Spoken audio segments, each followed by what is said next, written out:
That's real. So while you're in college, are you hustling mixtapes then, For sure. or are you working a job? Nah, I'm definitely hustling mixtapes then.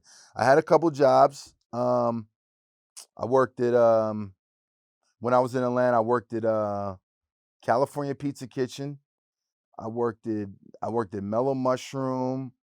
Um, I used to work at this place called the National Black Arts Festival, where I had a job like working during a summer arts festival, which then led me to working at Turner TNT, where I used to work in the standards and practices department. So that was my last job at college. Um, when I at Turner TNT and all that stuff.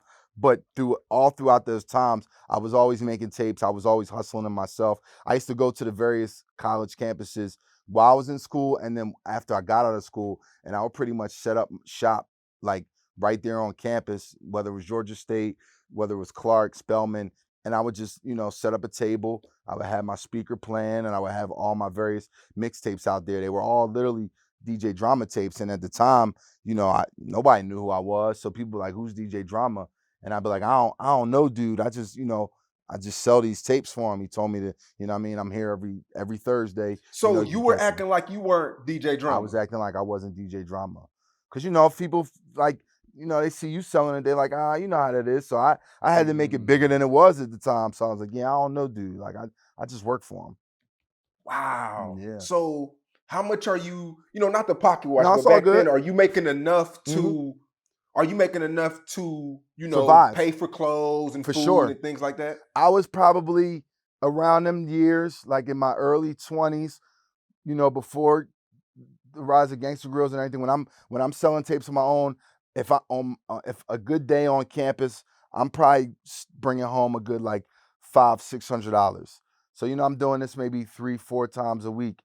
So on a good week, I could still make a good like $2 grand if I'm lucky off mixtapes. And this is not including the clubs that I was working at, the club gigs where I was probably literally getting paid between $150 to $300 per se. So that was the good thing about Atlanta too. I always felt like in that mid interim stage of my career, or trying to make it, I was still able to make an honest, decent living where I didn't necessarily have to go get a 9 to 5. Okay. Now these early mixtapes, are they just songs that you're randomly picking? Are they the hottest top 40? Are they up north records? Like Yeah, at the time, what songs, how were you selecting these I records? had a little bit of everything, bro. I used to make an R&B tape. I used to have a up north hip hop tape. I would have this tape, this was like before it was a genre, before it was literally neo soul. I had this tape called Automatic Relaxation, where I used to pick out hip hop love songs and put it together. And it was like, I mean, looking back now, it's what we all call neo soul, but it was a vibe. So I would do that tape, and then I would have my South tape. So even before Gangsta Girls, I think I had a tape called like How the South Was Won. Like, what do we have a tape? I had one called Jim Crow Laws. Like, so I just would make sure that if somebody came to the table, there was something for everybody. And yeah, a lot of it was just me picking out the hottest songs at the moment, or whether all the records I was getting, and putting it together and just making a mixtape, like the thousands that are out there. Right. Now we spoke about the money that you made, but how much did you invest? Like the cover arts and the hard disc, the crystal disc. Hmm. Like how much did you have to really put in to really start, your whole campaign? I mean, I was like a one-man show, so I literally, like, I used to burn Kinkos. Like Kinkos, I used to be at Kinkos probably every day. They have a system now where you can't get over, but when I used to go through there and make color copies, I literally could like flirt with the girl at the front desk, and then lie to her and tell her I only made 10 copies when I probably made 100 copies. So that would have cost me a lot of money if I would have had to do it the right way during Kinkos, because that shit wasn't cheap at the time. But like CDs were probably, I don't know, CDs might have been 30, 40, 50 cents.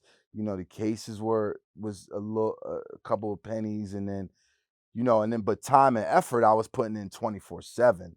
That's more than anything. Like I used to be at the crib like all day, every day, putting CDs together, and whether it would be an intern or it would be somebody that I may have hired to work for me, like in my small staff at the time. Like, I was putting in a lot of legwork, and I was literally calling the stores like around across the country. I remember, I got this huge list, mom and pop store list, from my man B Mello. Um, who was the DJ in Atlanta? Not B Mello, I'm sorry, D Mello. And then D Mello gave me his list, and I would call stores from all over the country and be like, hey, my name's DJ Drama. I'm in Atlanta. I got this new South mixtape. I want to send you. And people used to be like, people not really checking for South CDs like that. And I'm like, listen, I'm gonna just send you a box.